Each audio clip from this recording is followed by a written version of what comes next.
philosophy of music. We're trying for the third time, technically, get this done. So today I have me, Adi Chaudhary, and Barun. Barun's been on a few times now. I think this third, fourth time. But Adi is a new face, and well, I'll let him introduce himself a little bit. Cool, man. Hi, I'm Adi. I met Tanmay and Barun when I was in Delhi for a month at their music school learning to play the drums. I have left the drums and never touched them after that. But that's just because I live in Mumbai. I'm a DJ and producer there. Make house, techno, new disco, very like four to the floor genres. And synthwave is also somewhat of a fascination. I've been engaging with that for a while, and other than that, I have a day job and I go to acting school. So yeah, that's pretty much it. These things around 2015, and when I started researching, it turned out they started coming out in 2010s, early 2010s, and that's interesting because not a lot of genres are being born around our times, and this one came out just because of the internet and just how communities form on the internet and how they function. Uh, both of you have, both of you are as young as I am, maybe a couple of years older to me. So, how was your interaction with these genres? How did you start getting into them? Barun, do you want to go first? Sure, I'll go first. Like I have mentioned before, I think the previous times we tried to do this, that I was introduced to it early on, but I didn't know that it had a name, like synthwave, vaporwave. I didn't know these names existed and these terms, classifications existed in the world. I would hear it, in retro games, in arcade games. You would hear it in movies trying to create, futuristic soundscapes. Even what's his name, Hans Zimmer uses it, like Blade Runner. You know, that's a classical example of him trying to use. He's using it in his way, of course, but I never knew until Tanmay came and he told me that, hey, we're going to be talking about synthwave, vaporwave. I was just like, what is this? And then I was like, oh wait, I've heard all this. And vaporwave now, as we know it, it's called that lo-fi hip hop, jazz hop, whatever. But I guess technically it's vaporwave. But yeah, so I've been hearing it throughout. Didn't really register what it was. Yeah, I mean for me it would be similar. So I'm sorry, I'm just gonna have to clarify when you mentioned Blade Runner and Hans Zimmer, you're talking about the new one, no? Yeah, definitely. Yeah, yeah. Yeah, because I haven't watched that, but the OG Blade Runner was sick. Anyway, for me, like I feel like when you're listening to a lot of house music, like these concepts already existed the same way Barun said that they did for him, but they didn't really have a name at that time. So like having heavily reverbed gated snares was already something that I was exposed to with house music or like 80s music in general.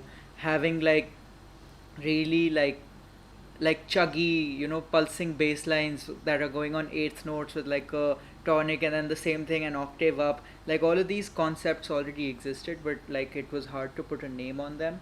And then suddenly, like it just ended up being called synthwave after like a few people took that whole 80s aesthetic, and I mean that in like an audio visual combined sense, and put it together. And then you were like, oh, so this is synthwave. Because if you take the individual principles, then it's not synthwave. But if you put it all together, like if you take really like synthetic pads and like strings, and you take the sounds of like old school drums and like put a shit ton of reverb on there, that's synthwave. Vaporwave was new to me. Tanmay introduced me to it because I mean I knew what it is, but at the same time when Tanmay was like, "We're gonna talk about vaporwave," I was like, "Yeah, sure," but inside I was like, "I don't know what he's talking about." So I had to actually go back and like piece it together, but it sort of made sense after that. And yeah, like a plus one to what Barun said, like a lo-fi vaporwave thing is like it goes in parallel. There's such subtle differences that for anyone who is not actively engaged in the music scene, like they won't give a shit, they won't care about it at all. They're like, it's the same to me. But like for us, now that we're having this super nerdy conversation, I think it's important to note the differences. So like I've been doing my research. That's kind of how I came about all of these things. Don't really know what the gated snare is. What do you mean? Right? Okay, so you want me to explain a gated snare? In the most common, Cool. in most simple terms, just like whoever's Right. listening can follow us. So I'm assuming that like whoever's listening would know what a snare is. A gated snare is like it's a production technique that was I think started by Phil Collins in the 80s, another hotshot producer of that time. What he did was he believed in this thing called the wall of sound. So like to make things sound larger than they are, and snares could be pretty thin, so to make a snare sound fat, he would wash it in so much reverb. Reverb is like sort of a principle or a tool used in audio to give things dimension. It sort of emulates a sense of space. That's what reverb is. So if you have too much reverb, your things can get blurry, because imagine playing a snare drum in like an aircraft hangar. It'll sound very different than playing it in a bathroom. It'll sound very different than playing it in a bedroom. So he would take like a huge reverb and then he would put a gate on it. Now what a gate does is it allows you to preserve the sound, but as it starts dropping in levels, it just like cuts it. So that allows you to clear out your audio. It doesn't have a long tail, and it's not as blurry, but at the same time it sounds huge.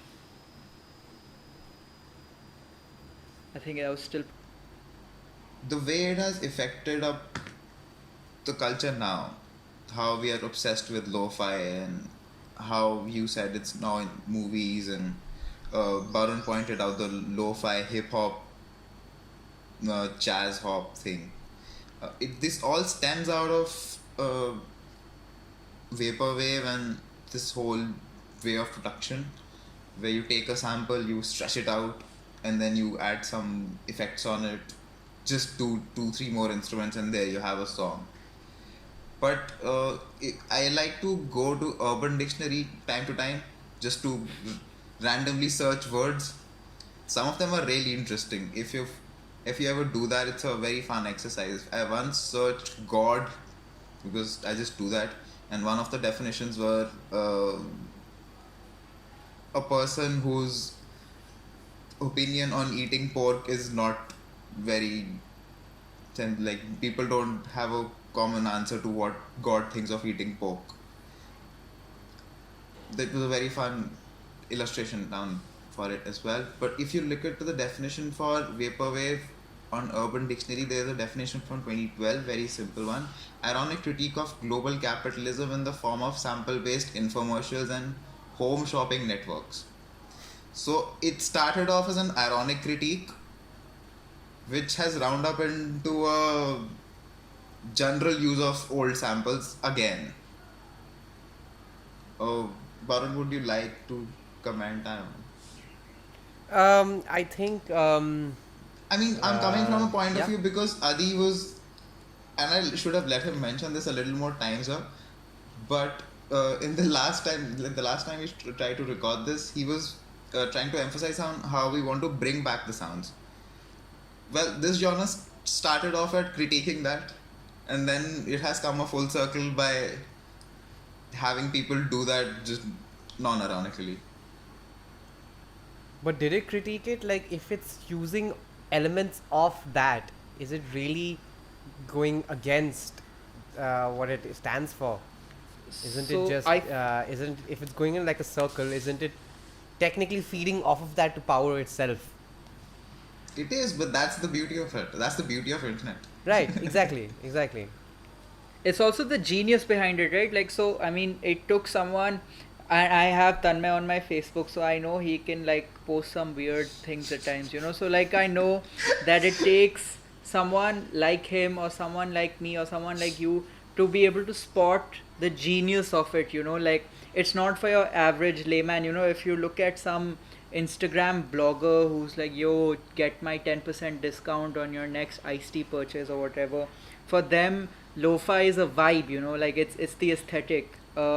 But for us to be able to see beyond that, it comes from understanding that, in essence, if I could put it in this way, like all these lo-fi artists who work anonymously and bring the sound back, what they're trying to show us is like a mirror. What they're trying to say is, I can package any old shit, in fancy new ways, and you will buy it. And that is true, because people bought it. Like, they slowed the tracks down, like a Diana Ross track which would have been like butchered back in the day.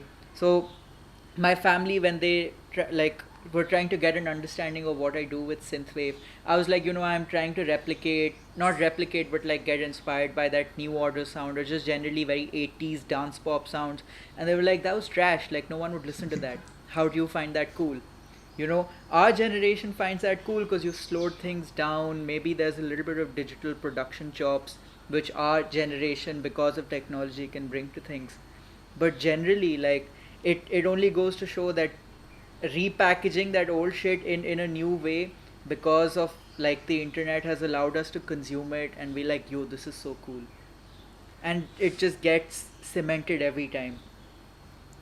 I'm just gonna add to that. Technically, that's how business works here, right? You take old shit, you repackage it, and you sell it to your customers at a higher amount, and they're just like, "Ooh, this is new," and everybody buys it because it's slightly better than the previous, or it's similar to the old one, but it's new, and it's more to do with the new generation. And I guess that's how everything in business works, right? Exactly, but this was never supposed to be a business, right? Like, when people were making Vaporwave, for them it was like, let me show the world how like messed up it is. And unfortunately now you have, so like, there's some blame to be had by the artists themselves. So like, I use samples all the time, but I'm not up for like stealing other people's work, no matter what kind of great art you want to make out of it. Obviously that's like an ideological difference. Maybe like even the two of you don't see it the same way, but at the same time, like, it's important to acknowledge that a lot of people are legitimately feeding themselves off this, which is messed up, because you have people who have sampled complete records, like edited them, slowed them down like half the pace, repitched them, put like a lot of echo on them, and distributed them for free, which is, I mean, you've butchered the song, but it's fine, like, you're giving it away for free. But at the same time, there's people making legitimate vaporwave albums and selling them for like £3 on Bandcamp, or like €7 on Bandcamp. I feel like that's going a bit much, like that. It's defeated the original intention of the art. It's come full circle that it started from the vaporwave wave Aesthetic. aesthetic, and the word reverb.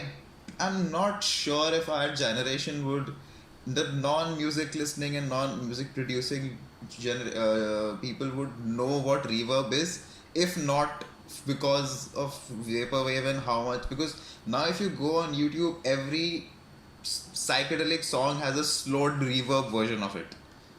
If you guys have ever run across these, even Tame Impala song has these. Almost They're every, already pretty spaced out and reverb, yeah, but they slow it down further and they add more reverb to it. Oh, like a remix of the song? It's not a remix. They just It's slow the original song. Just those two things, yeah. They take the original song, they slow it down and add reverb to it. But reverb is an essential tool for anybody who's making music, whether they're just artists or whether they're, so I guess if somebody's reworking a song and putting it out and they're putting reverb, then they know what reverb is, right? Yeah, and I don't think... Oh, sorry, please go ahead. But the whole term, the reverb term, is now catching on. People would listen to something just because it has the tag reverb in it. I mean, I'm going to ask you a question. The jargon has stuck in. What do you think they understand by reverb? If a song has reverb tag in it and they listen to it just because of the tag, what do you think they think? There are two meanings to it. A, they would understand that okay, yeah, there's going to be some spaced out thing which is like echoing and stuff, but the other would be, okay, reverb, yeah, it must be cool. That's the other meaning of it. It must be cool. Yeah, I may be totally off on a limb here, but let me try to show you the number of views some of these have. Like, just it's low Just and something that has reverb. reverb on the name. One Yeah, sec. yeah.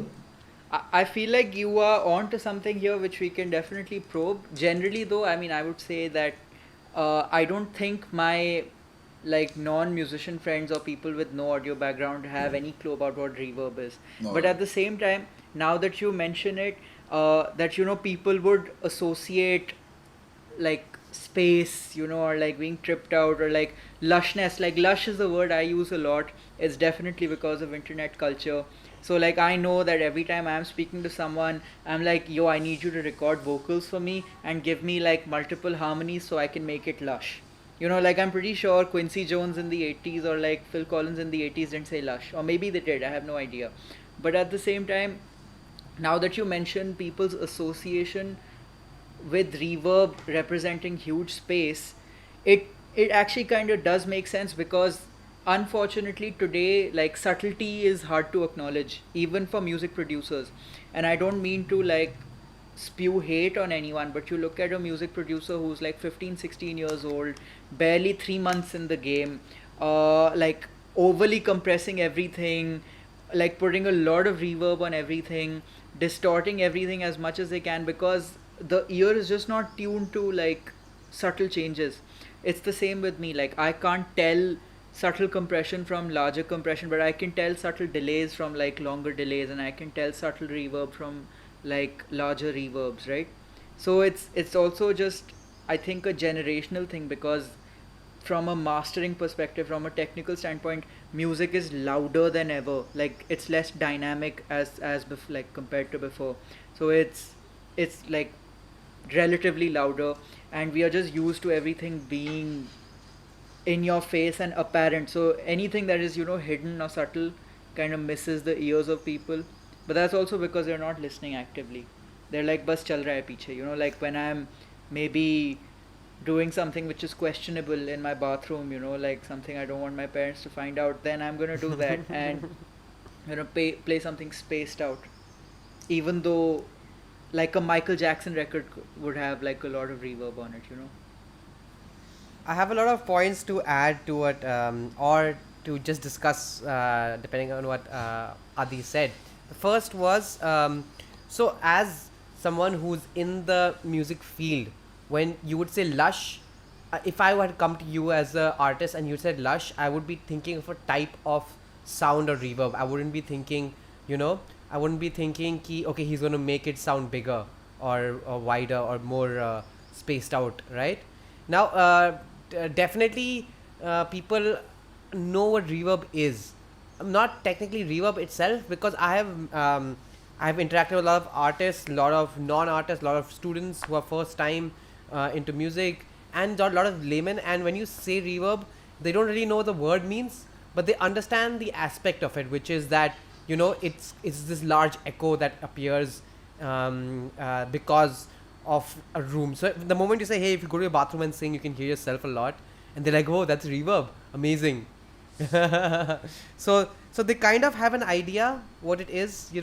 They have experienced it, I would say, but they're not aware of the technical terms that we use. Like reduce the attack on the reverb, increase the density, and all that stuff. Adya said a few things towards the end, but they have slipped my mind now that I was talking about reverb. About loudness and like Yeah, general lack of loudness, subtlety. exactly. Thanks. So yeah, like I agree, and like nowadays every song has become this really loud thing. Every song that you listen to is like has to be loud, and in musical jargon they push it up to like -4 dB, which is like a lot, because everybody else who's doing it or who's been doing it, they keep it to -12, -14. That's a big range. -12, -4 is a big range of volume. So many people might not understand what this thing is, but they're just volume levels, overall volume levels for music. And if you go to producers of 90s, 2000s, and even producers right now who are making music still, of bands, of soundscapes which are of the older generation, not the newer contemporary stuff, they are making their output level still cuts off at -12, -10. But all these other music that songs that you're listening to, artists which are like heavy, maybe not only electronic, but more contemporary artists, they just want loudness, and you just, like they said, in your face, right? And so they bump it up to -4, which is not really good for our ears. And the problem there is that even these music streaming apps are pushing it up. They're also keeping it uniform closer to -4 than closer to -12, which is not really good for us to listen to constantly. But it gets more streamed, so. Yeah, because everybody's like, oh, it's so loud, I can feel it. Yeah, I don't really have to focus on it. Like Adi said, it's there playing in the background. Just to show you how rampant the phenomena of slowed and reverb is, I'll share my screen and you guys can see it now. And there you go. I'm not even opening the search. I've written slowed and RE. Slowed and reverb TikTok songs. Yeah, that's the first one. Slowed and reverb Travis Scott. Okay. You can see that there's a specific genre to which they are doing it, but they're doing it to a lot of people. I mean, it's now a phenomenon. Show us an example. Play us an example. Play us an example. I don't even want to hear it myself, to be very honest with you. I have. Okay. I see 1.4 you have already million. got it. 1.5 million. Look at this. Slowed reverb is 1.5 million. This isn't one of those, but yeah, this is 1.7. Astro Thunder. This is one of his new ones. And Adi, if you would notice, the video playing is very vaporwavy. It's very, even I was thinking that. It's actually very synthwavy. So that's the point I'm trying to make. That essentially the whole genre of vaporwave, sonically speaking, is just slowing down a sample and adding a lot of reverb to it. And it's gotten into pop and rap. This was essentially a pop rap album. I would like to say, but it came from pop technically, If you think about the origins of synthwave, they came from 80s pop, which was electronic dance music at that 80s time. 80s film music, 80s pop music. Yeah. Because it was all like, see, when you go to music school, as all three of us have, you will hear a lot of times people just like butcher Bollywood music, and like just spew venom on it, and they'll be like, a Bollywood track is like a jingle meant to sell the movie. That's exactly what 80s music was. It was cheesy, it was loud, it was just like full of pulse, So something that they wouldn't like, because they're like, this is something our parents wouldn't watch or listen to because they thought it super cheesy, has come back to being like a legitimate art form for us, is because of those things. Because it's just that fascination with, like, for a time that we didn't live through. I mean, and we could definitely speak to like we could definitely address that later. That's one thing. And the other thing about like the whole synthwave, vaporwave aesthetic is,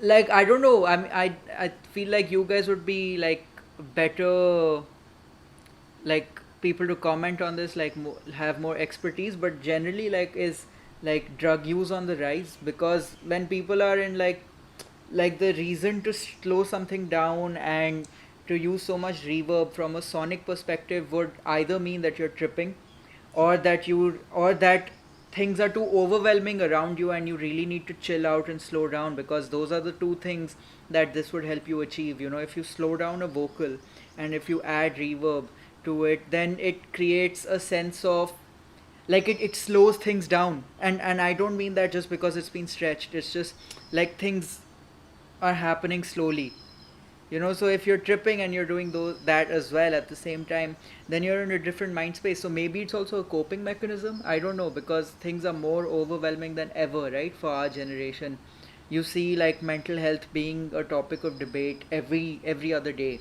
if not every day. So like maybe just this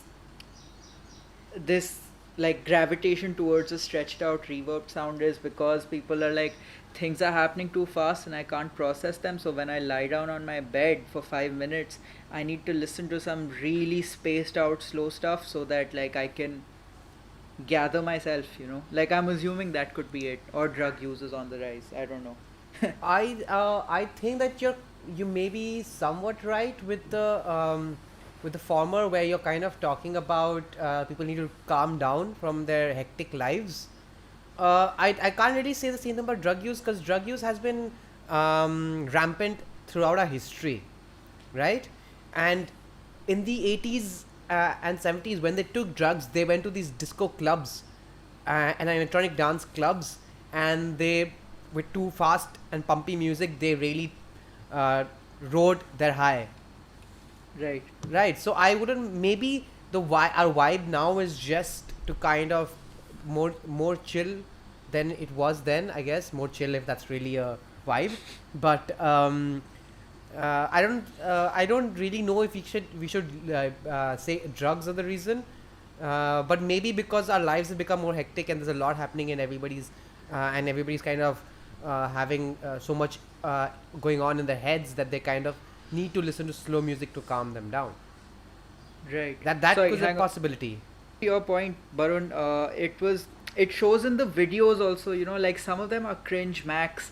So like you look at all these vaporwave videos or Instagram posts, or like help me, or actually, you know what, hang on, let me just pull my phone out. I don't know if you know of this Instagram account called 8-bit stories. If you I've heard of it. I'm pretty sure I've seen stuff as well. if you Not. would be willing to open it right now, we can definitely go through a few of the posts together and just talk about, like, the first post, broken but not destroyed. uh, Second one, don't listen to them, you matter. Third one, Yeah. love is everywhere, if only you could see it. I Can't think I've seen ever this keep one. my. But So yeah. all of this, what I'm trying to say is, like, for someone, like, I'm not, again, like, it's not a critique of this itself, because someone might actually be feeling these things, and it sucks if they feel that way. And like, I can only hope that, they come around with whatever helps them. But at the same time, just like, unfortunately, I feel like on the internet now, being sad has become cool, so like, oh, look at me, my life is so sad, and like, I want to write sad captions. uh it's a little shameful, honestly, that this kind of art is also glorifying this mental state, because it's not a favorable state to be in. And it comes from the music. It comes, like, when the music and like the visuals start feeding off of each other, it just becomes this, it becomes sad, slowed down, lush tracks with some, like, suicidal It caption, becomes or, it or some, becomes a whirlpool. It becomes a cycle that kind exactly. of keeps Feeds taking you into each downward. other. Yeah. And But this is the vibe these days, like, oh, yeah, my girlfriend left me.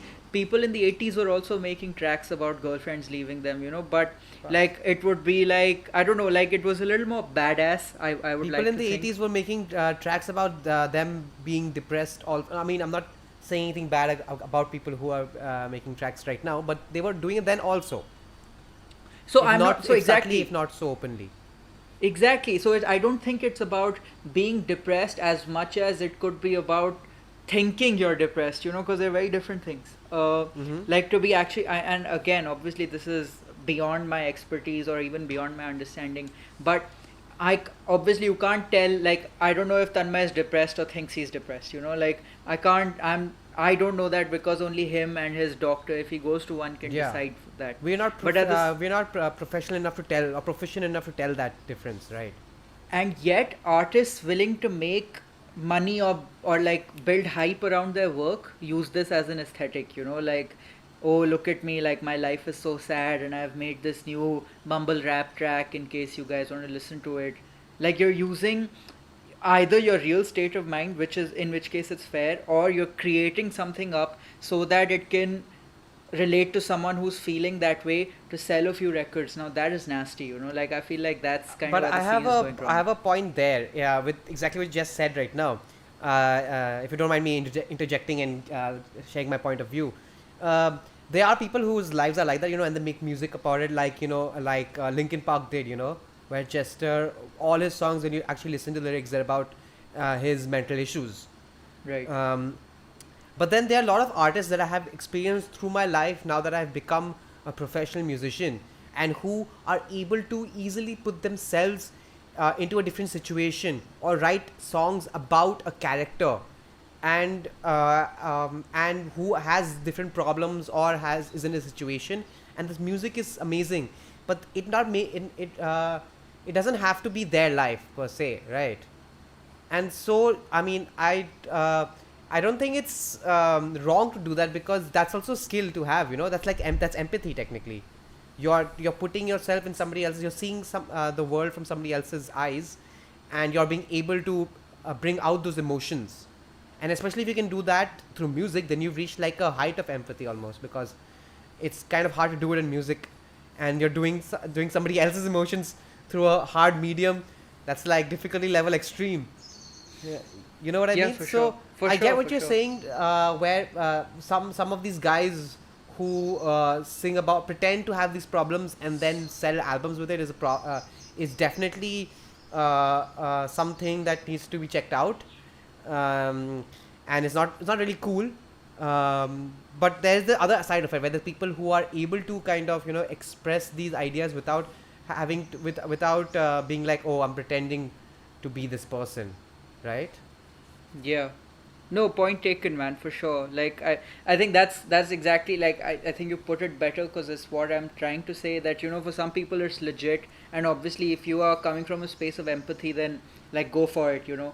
But like don't make it your marketing strategy that I am going to eat on people's like mind space and use that to rise to the top.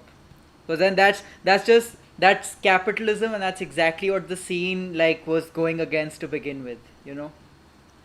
Agreed. And that's again. Yeah. So now I would like to point something out, which Adi, as like, he pointed out, like he highlighted that I am a meme connoisseur.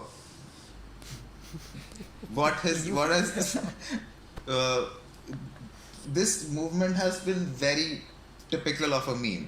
A meme starts from a very niche website like 4chan, then it goes down to other forums and ends up on Instagram. And as soon as it ends up on Instagram, like through that journey, it has lost its irony and it's become what it was, not the ironical form of it.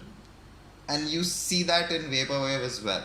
That what it was back in 2010s, what it started off as, it has come a full circle now, and people are enjoying it for what it is. Like this 8-bit page, or generally this slowed reverb thing, everything. And another thing I would want to point out is one of the terms I think came out of Vaporwave, or at least made a rampant by Vaporwave, was aesthetic. Just the use of this term on people by Instagram, I think it comes straight out of Vaporwave. I think Yeah, for aesthetic sure. has started with like art, with like paintings and stuff. So No? I did my research on that. I actually did, because I was like, I don't want to sound stupid on like Tanmay's podcast, right? So I actually did that. And there's two ways to look at it. One is aestheticism, which is what you're referring to, Barun. Mm-hmm. It's creation of art for the sake of creation or enjoyment. So like art without deeper meaning necessarily. That is a school of thought which is aestheticism. But what like Tanmay is looking at is again like the critique of vaporwave, like the vaporwave aesthetic.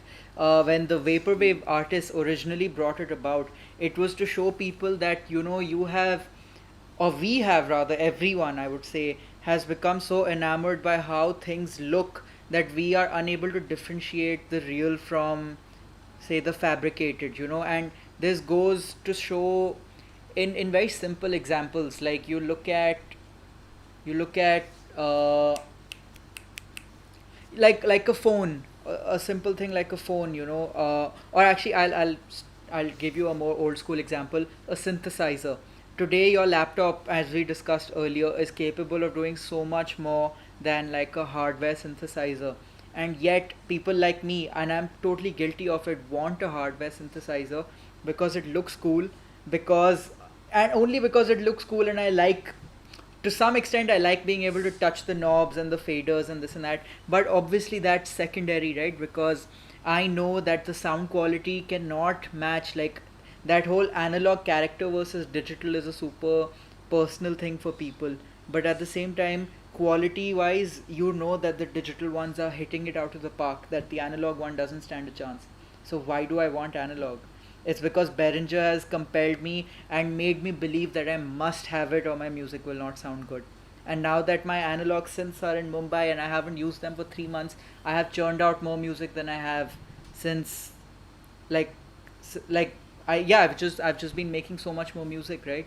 So you look at it and that sense, and that becomes the aesthetic, oh, he's a DJ and he's a producer and he has a studio and he has all this fancy gear that he's playing around with, not doing anything fancy with the gear, just having fancy gear.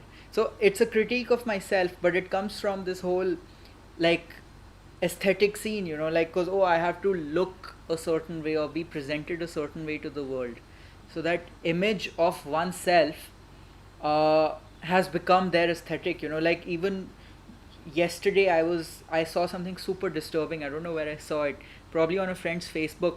There was this Instagram model, and god knows there's only like 7 billion of them, like, I saw an Instagram model pose with a beggar woman with like a huge sack on her head. This beggar woman had a huge sack on her head, and there's this model posing next to her, and people were appreciating that. But this lady called her out, and she was like, don't make poverty your bloody Instagram aesthetic, because it's not cool. Like, you can't, if you don't know what it's like to be poor, don't go around showing people that you know what it's like. So, like, that whole aesthetic game, as Tanmay pointed out, I'm sorry I went a little off topic, but like, this whole thing about just making things appear differently than they are is something that, like, our generation is caught up in. And I'm pretty sure even, like, the 80s generation was caught up in that. Like, it's all the digital Everybody era, is caught up in it, right? I would actually imagine it differently. Like, I would put it differently, maybe like pre-tech, like, before you could do fancy animations and before you could do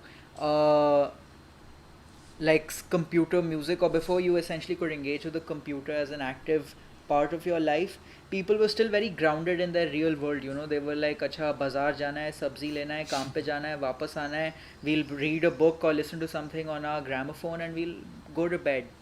But today, like, the good part about it was that it had become an escape. Technology had become an escape, because people were like, oh, I don't like this world, and I'm gonna play that computer game Sky, where you're like running a spaceship in an endless runner. I'm pretty sure Barun would have played it. I don't know about Tanmay. Yeah, Maybe yeah. it was a Sky bit before Roads? you. Sky Roads, exactly, yeah. So, like, you would play that and you'd be like, damn, this is so cool, and And now again, very synthwave. That is that. very synthwave, completely. And it's kind of why it came to my mind, because this is all we see. Avicii came out with the game after that. He's dead now, so we can't obviously disrespect him. But, like, Avicii came out with the synthwave game, where, like, his tracks are playing and you're playing in an endless runner, very similar to Sky Roads, So it's just like the quest for money has made things which were valued in the past part of your aesthetic today that you can cash in on. But now that's capitalism. So, like, we're kind of going into.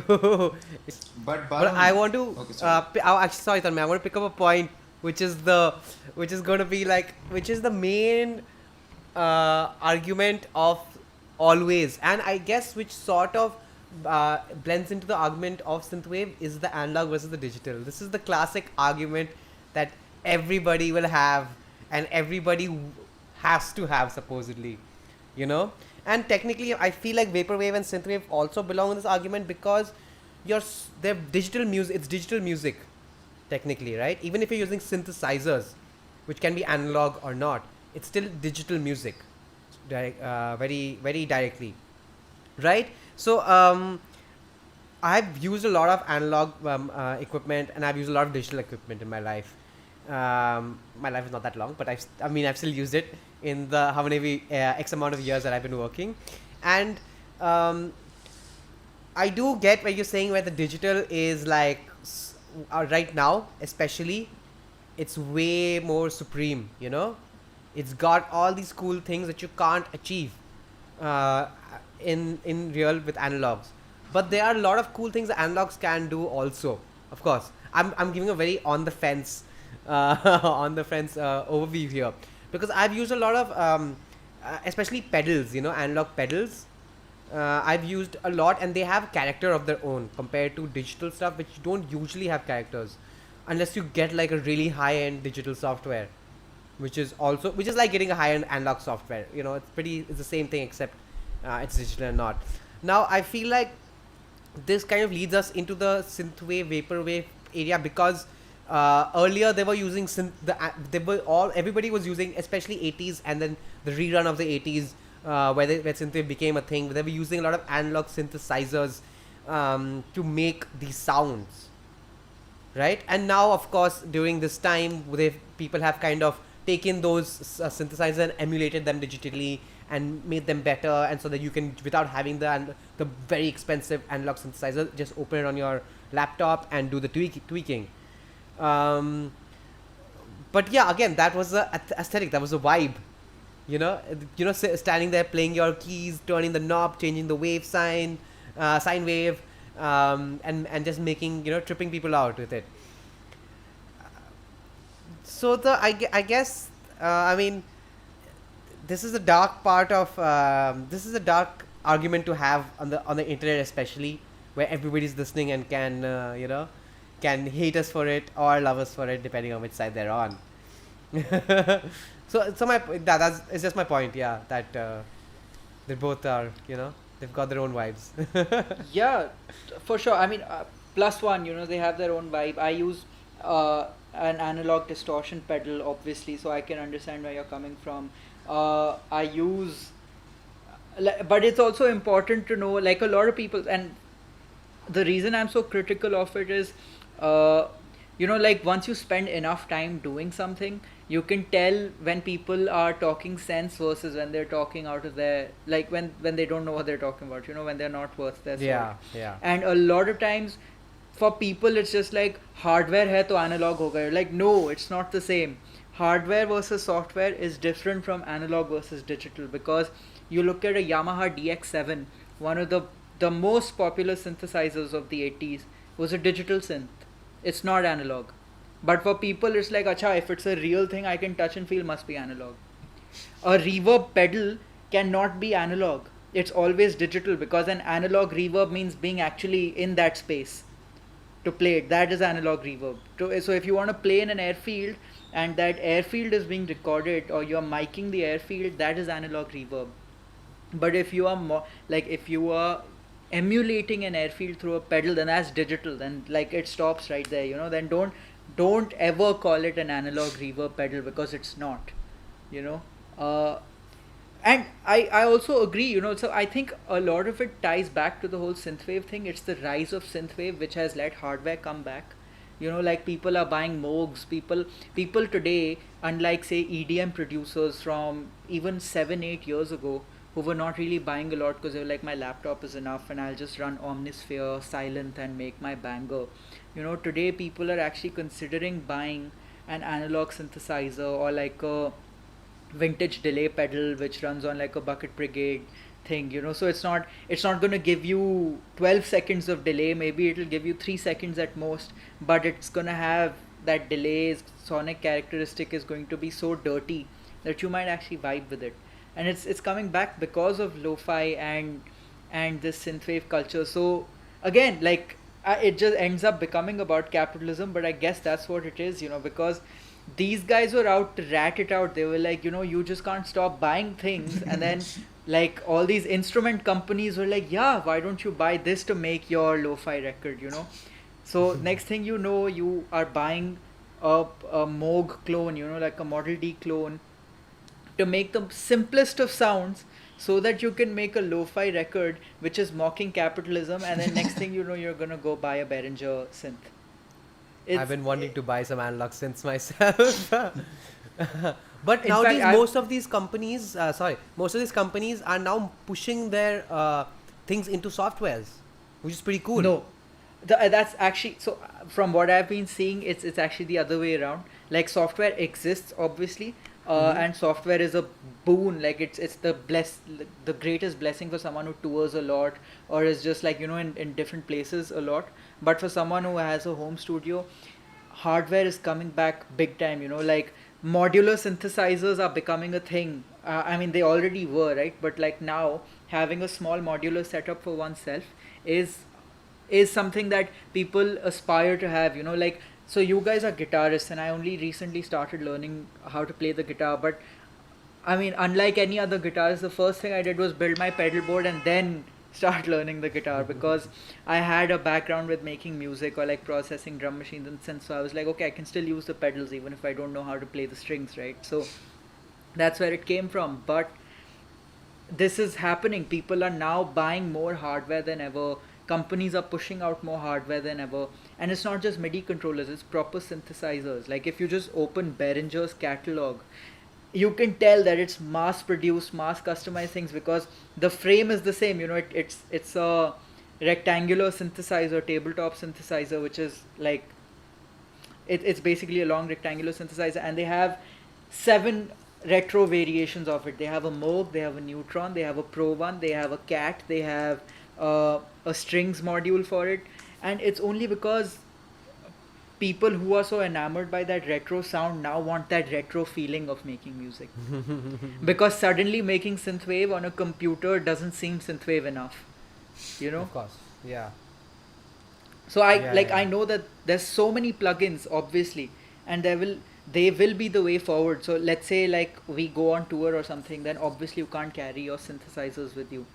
But for your average bedroom producer, it has become another escape. It's like, oh, I'm gonna fire up my Mother 32 and I'm gonna play around with it, and I'm gonna get lost in my modular experimental zone. It's like it's coming back. I don't know how or why, and I actually kind of appreciate it as well. It's just so important to note that these things which were deemed obscure, like vinyl was deemed obscure, and like it was obsolete. Sorry, is coming back. Vinyl is selling more and more every year. I'm not saying it outdoes digital, but every year vinyl outdoes itself. Uh, I get what you mean, and I agree with you on the synth part, that they're creating more hardware synths. But what I was talking about is kind of on the non-synth approach. I know that's kind of off topic, but it was more of, how these guys who used to make instrument pedals and instrument effect hardware are now converting it to software. Like, Right. so like a lot of guitar companies who make all these reverb pedals, delay pedals, distortion pedals, these effect pedals, modulation pedals, they're kind of converting to effects softwares, plugins like VSTs and all, so that you can use it, and use that pedal specifically without having that pedal. You know what I Yeah, mean? Fender does their amps. Yeah, exactly. No, amps, but amps have been for a while. I Yeah, know I'm amps just have saying. are old thing where they had they have software amps, and then they have real amps, and they have just they're basically emulations of that, right? But I know recently that a lot of companies who used to make, who still do make hardware pedals, are making them software ready also, so that people can just buy it, instead of having to buy the full the hardware box, the stomp box as they call it, and having it shipped over to them. They buy the software and they plug their guitar into the computer live, and they use the pedal from the computer. You know? So just a couple of more things I have in my mind. One of them is something I would like to point out.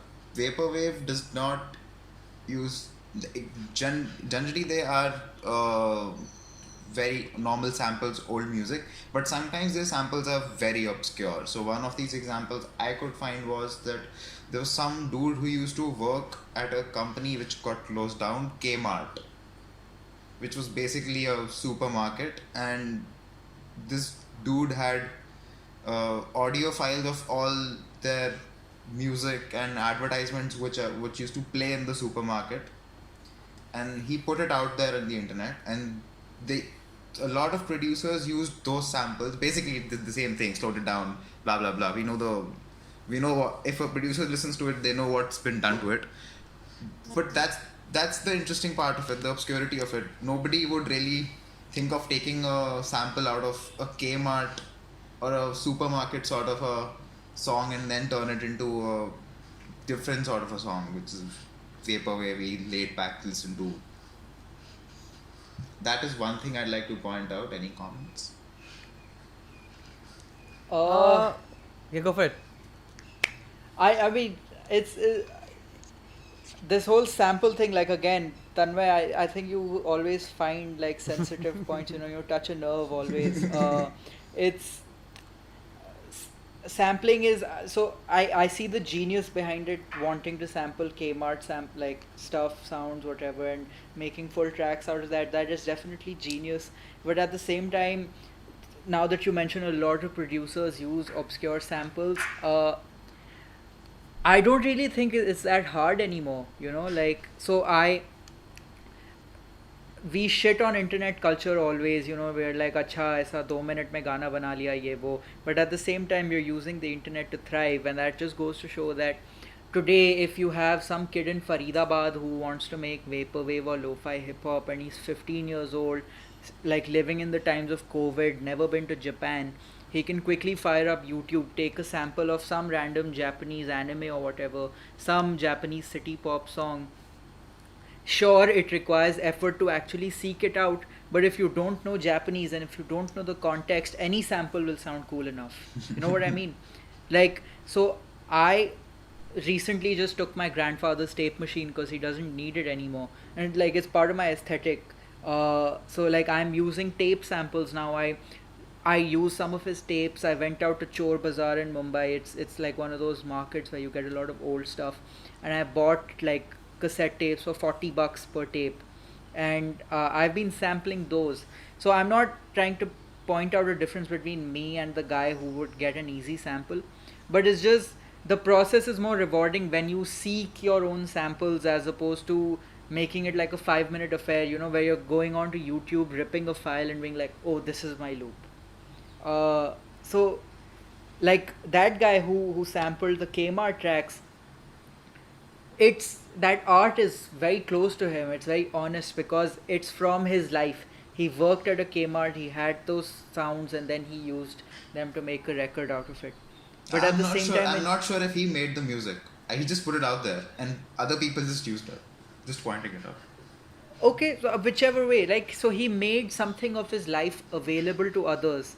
But if you see this like fetish with like Asian culture, Orientalism, or whatever you want to call it, you know, like you'll have a cis white male living in Canada, like, you know, naming his tracks in Japanese and ripping Japanese samples without knowing jack about what they mean, and the context being lost in translation and retranslation.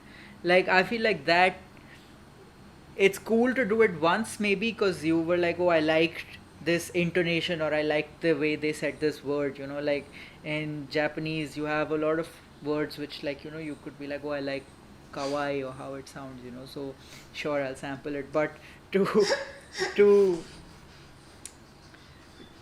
to sample things without knowing what they mean or where they come from, I'm not really like a big fan of that, honestly. So that's my comment, you know, like it's not, this is not, unfortunately, the 80s where you're cutting your own sample, finding your own sample, and then, because even then you look at, like, you listen to Jay Dilla or whoever, like you listen to some of the old sampled stuff, they dug through crates to make those they made those samples on their own, you know, and they found them. So for me, if I was digging through tapes again, so I found a lot of Spanish guitar tapes in that store when I went to buy tapes, right? And I bought them. I'm still yet to sample them, but I will someday. So if I go to a store and I find a Japanese pop cassette tape, I will sample it because I found it and it was a part of my life. You know, it doesn't exist on someone else's server or computer, which I've just lifted for my own purpose. Sorry, I'm a little critical of that. Sorry. No, it's a good point. I'll try to kind of chill it down from there, make it less aggressive. Not that it was. I feel like Adi is right in some aspects, because as somebody who does production work, and who uses samples now and then, I've seen a lot of internet samples. I have seen nowadays there are a lot of sites which give you samples. They give you all kinds of samples. You just have to download it, pay like $1 or something, and you can just download it and use it for free, basically royalty free. Which is great, because the samples are great and somebody has put in work to record them and put them up for other people to use. He's getting paid for it, which is great. But like he mentioned, it's different from what other people used to do in old times, where they used to make their own samples. And getting your own samples has another joy in it, because for many different songs recently, in fact, I recorded my own samples, like for example, not even like an electronic sample. For example, one of my artists who I was working with was traveling to Kerala, and during the rainy seasons, and I had her record the rain in different when Kerala it's heavy rain, and it becomes really intense, the rain. I had her record it in different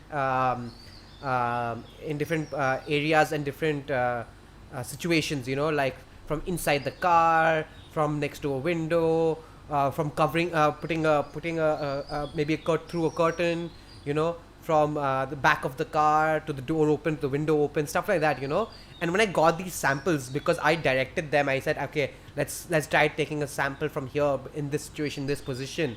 I felt a different kind of satisfaction, I guess, or like it was worth something, So I guess it's great that you get samples that other people have made, but as somebody who I guess who's into music and who really enjoys it, getting the samples on my own was way more fulfilling. It just felt better.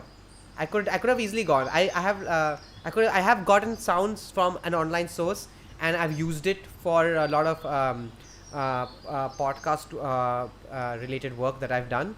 But again, getting an original sample is just way better. It's just way better. Like, it's not something that you can kind of explain. It's like it's aesthetic. It's a vibe. It's a feeling, right? That's what the whole conversation has been. So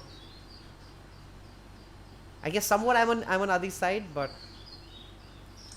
another thing I would throw first at Barun is that we've talked about, Adi pointed this out, that 15, 16-year-olds can just take anything and put that on a easy production software like FL Studio or something and churn something out of it. But Barun would understand that getting a 15 to 16-year-old to even get him to a point that he would understand concepts like rhythm and all these things, whatever they need to be exposed to even sample song a minute of it and just do a little bit of things to it and then turn it into something else. It does sort of show that it's getting easier to educate people over music. You don't really need to go to as much of length as they used to, and that's good, bad, I don't know. I would say it is good just because you're getting the exposure. Varun, Tanmay, you don't teach music. I do teach music, and I haven't been teaching music for very long though. I have been teaching for 4 years, I 5, think. 6 years. Oh, Five, at least 6 5 years, years. sure. I've known you 5 years since you've Last been count. teaching since. That's not a lot, technically, as a teacher's experience. That's not a lot, but what I have realized is teaching, educating someone about the concept is easy. That's the easy part. That's extremely easy. You give them information and they'll take it. That's it. The thing is, the difficult part of the music is opening your senses to it. That's, I think, difficult part of any field. Like, I may tell you that, hey, to play this song, he's using a major scale, right? But to really understand it as a person and as a musician, you need to sort of get it into your own system, right? Which I can't technically do to you. I can maybe force you to do exercises and kind of memorize it and understand it, but you won't really get it unless you get it into yourself. You know what I mean? Does it make sense? Yeah, it does make Or sense. is having been your student for so long, it does make sense. But I don't know if it makes sense to anyone else. Adi, you tell me, am I being too vague? No, not at all, man. Again, like I feel like a lot of things I say can be seen like a little offensively or aggressively, but like I have nothing against 15, 16-year-old producers producing, like I have, because I was one of those people like like few years ago when I was 15 or 16, like having my first, I started with GarageBand, moved to Ableton 8, then Logic, then Ableton 10. So like I know what it's like to be one of those people who have like a head full of dreams or whatever, wanting to make music but having no way to go about it. And I didn't get like a music education early on, so I had already taught myself how to use a DAW, and then I learned what scales are and how to compose. So essentially I was just like going at it with a drum machine, because drums, and I didn't know that even drums can be tuned to a pitch. So for the longest time I was just like, okay, like this is a kick, snare, hats, this and that. So I can appreciate anyone trying to produce, and push their own envelope, push their own limit, and be like, okay, this is something I want to teach myself. But it has to, and maybe this is not right to demand of a 15, 16-year-old, but just to have strong intention is important, right? So it could be the intention to learn, it could be the intention to develop one's art or to develop one's craft. So if you have, the problem is, if you are a 15-year-old who thinks they know it all and are making generic beats on FL Studio and only want to make beats all your life without exposing yourself to any other kind of music, that's a problem. And unfortunately there's far too many people like that, as opposed to 15-year-olds who are like, how can I make my record better the next time, how can I make my beat sound less generic than the other 31 billion beats on YouTube, like that is what is missing. And that's kind of where I come from. It's not just 15 or 16 years old. In fact, there are like a lot of people who make music on their own, but they don't grow, right? Yeah. That's what you're trying to say, Yeah. right? They don't grow from Exactly. what they've done. They do it, and then they just that's just what expands and multiplies. It's disposable music. So, and that is the problem with also the industry at large, right? So you have so Yeah. much disposable music which trends for a week and then like is obscure. Obviously it may not be disposable for the artist who made it, but a lot of times artists choose to make disposable music themselves because they want to cash in on something and then like just go on to the next wave. And that becomes a problem because now there's so much music people don't want to buy anymore, so you'll only have super fans buying on Bandcamp. But Spotify isn't going to give you peanuts. Apple Music pays only slightly better. It's hard to convince people to buy music or like merchandise in general. So like if the supply of music was to drop, and this is where the catch 22 is, it's easier than ever to make music. That's why a 16-year-old with no prior education can whip out a complete record, right? No matter how good or bad that is up to people to decide, right? So it's easier than ever to make music, but it's harder than ever to get it heard. Because even if you were like a small garage band, pun intended, in the 90s, you could still go and like get your local rock venue or like your local club to listen to it and be like, acha Monday ko aake baja le. But now if you're a DJ and you're making beats and you're like, hey, I want to play a gig, they'll be like, okay, how many people can you get me to the venue? Or acha, but I already have these 5 people in mind who can get me these many people. So if there was lesser disposable music and people who are working with truer intention and with like either the intention to grow or to like or to do something, either to grow themselves or to grow their community, I feel like that would just fare so much better. But it's a pipe dream, it's kind of like longing for a time that won't exist. It is a very vaporwave aesthetic in that sense. Nice, the whole conversation. Know a bit about music history of every genre, a little bit, at least with the Western point of view. Me? Maybe, yeah, like a little bit of jazz, Okay. a little bit about hip hop and stuff like that. And maybe if we would have had Adi here, he would have had a different sort of a answer to that. But usually most of these things come out of a region, like a physical region. In case of Vaporwave, that region was internet, which meant it was not really a region. It was Uh, America, Canada, Europe, technically, and all these countries. All of these countries. yeah, I'm gonna kind of stop you from completing the question because technically it is a region because even if it's the internet, somebody put it on the internet, right? And that person is in a region. So Yeah, but the technically, person who's accessing it is in a different, accessing is a like he's different in a thing. different time zone at Accessing, least. that's what internet has done, right? It has given access to everybody. Okay, So I'm accessing is sorry. different, creation is different, origin is different. Not even access. So if I would create a vaporwave track, another person who would get influence from a different time zone tomorrow and make a vaporwave track. In case of hip hop, a person rapping in New York got influenced by a person rapping in New York. It didn't happen the next day that a person in LA got it traveled to the other coast. But in case of internet culture, that's how it is. That it just quickly goes everywhere, and that is an interesting thing to me. I mean, just it's just a new way art is propagating.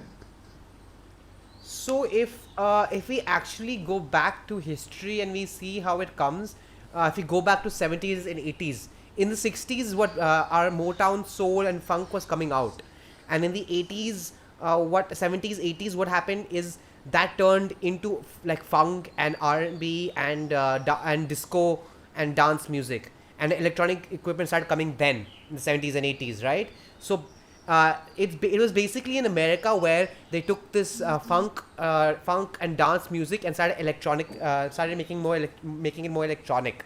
I think I'm assuming at the same time it was happening in Europe, but it was becoming more of a culture in America because that's when it really became a thing. You know, when nightclubs became a thing, where disco clubs became a thing, and it was that whole period where all the young people would go late at night and go to these clubs where they would play electronic dance music, slash disco music, slash funk, electronic funk, whatever, you know.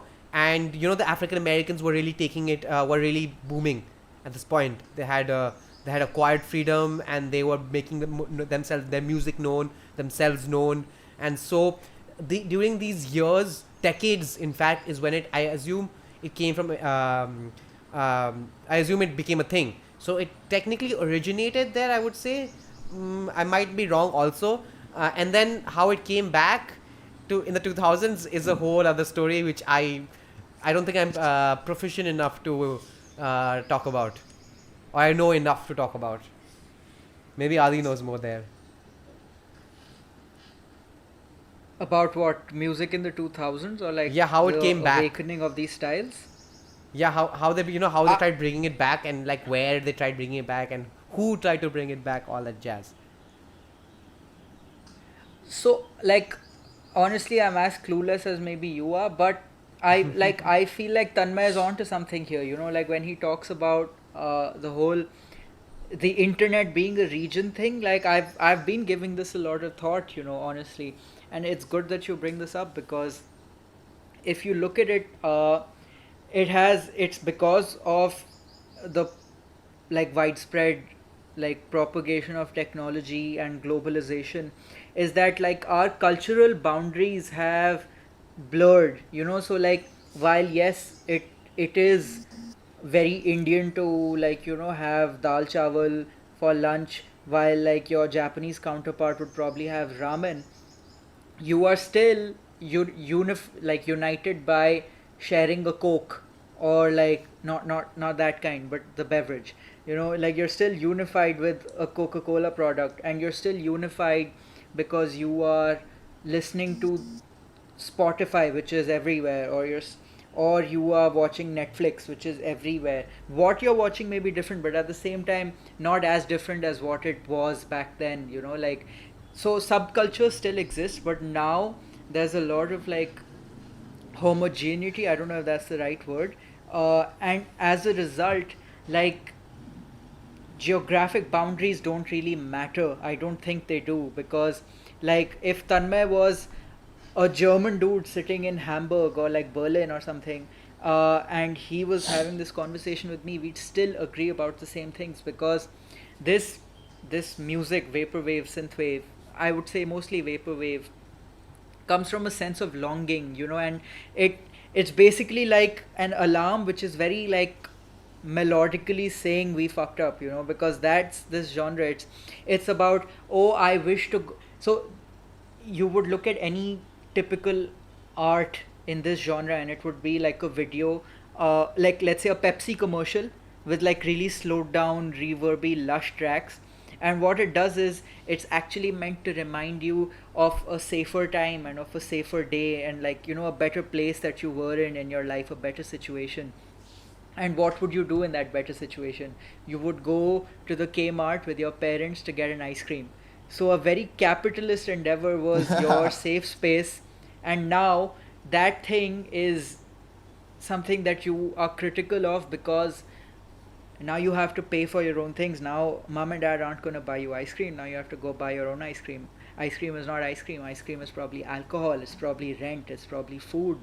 And people around the world are experiencing this, as we come of age. And it's also, I think, and I like Tanmay and I was speaking about this when we were on phone, just like discussing this about what comes next. I think there will be many vapor waves, like, and people will continue riding them because this genre is the creation of people who are in their late 20s to mid 30s, people who have come of age and are about to settle down.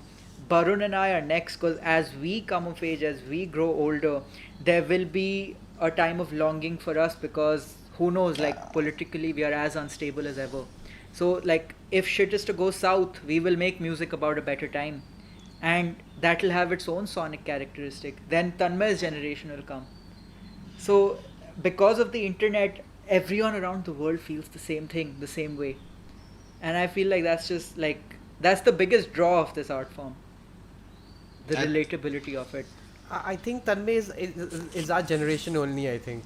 I don't think I'm just a Tanmay couple is of years that. of producers, and Nadi, this is not your question, but I'd like to ask this because I mean, it's not very conventional for a person to first do a DAW and then go to instruments. Yeah. And What are Barun you would getting at? concur. How does this work? I mean, I'm just interested in how your mind works, man. I mean, I the interface usually goes from instrument and then looking at it in a DAW function. You went exactly the opposite way. How do you? I mean, I remember you telling me that you don't really understand major minor chords, and you had whole songs laid down. I still do. And I have a lot of music out there or in the pipeline. But I feel like, so I just have technology to thank.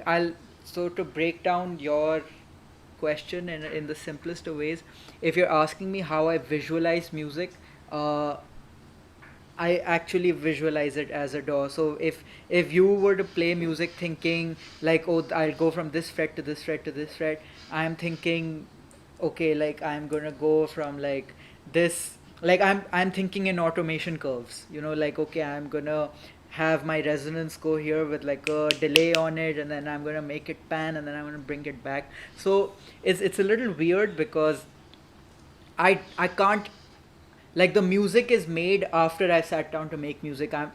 I'm not able to hear melodies in my head. I maybe only true geniuses have that. I don't know, or maybe like really skilled musicians, but I can't hear the music in my head. It comes one interval at a time. So let's say if I'm making like like if I'm working in A minor, and if I want to make a chord progression, the first chord itself will be made by first putting the A, then I'll see, okay, A, C, E, that is necessary, and then the embellishment on top will be taken by ear. So I'll go every note on top, skipping the notes I've already used to see what it sounds like, and then I'll work on the voicing. So like take the notes up or down, which will give it its inversion, and then the next chord. So it's longer work for sure, but it's just what I'm used to, you know. Like after a while, it becomes your conditioning. Like for you to whip out a chord on your guitar is gonna be like, acha, theek hai, I'll go from this to that. Like I'll go a 1, 4, 5, whatever. Like whatever your like progression is that you have to cover or use. You'll be like, okay, da da da da da, I'll do this. For me, it's one interval at a time, unfortunately.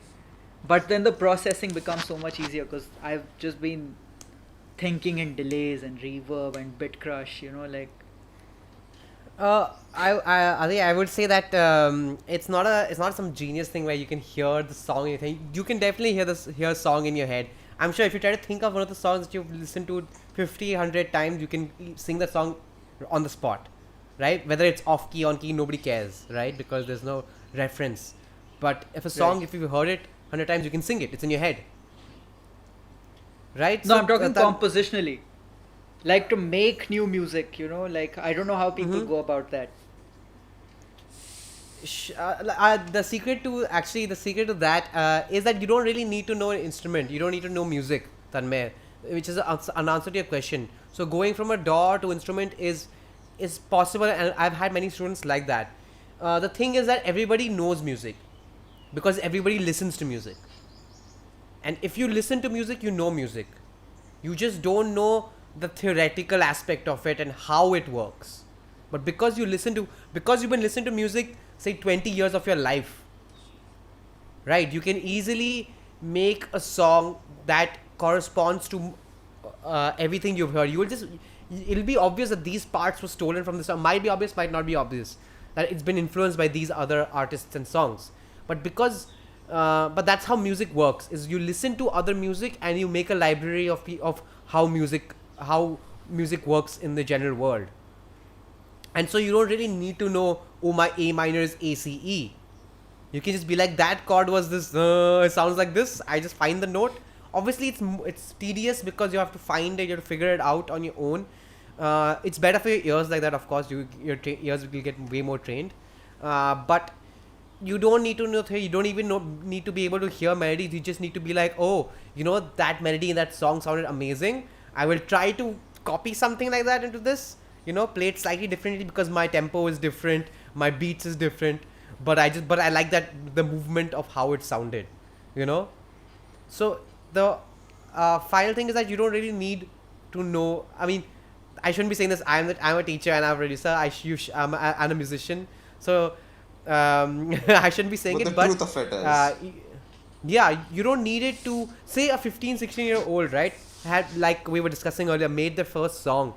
Especially in synthwave and vaporwave, where you don't actually need to know your scales or anything, right? Because you're talking about more sounds and the rhythmic sounds, right?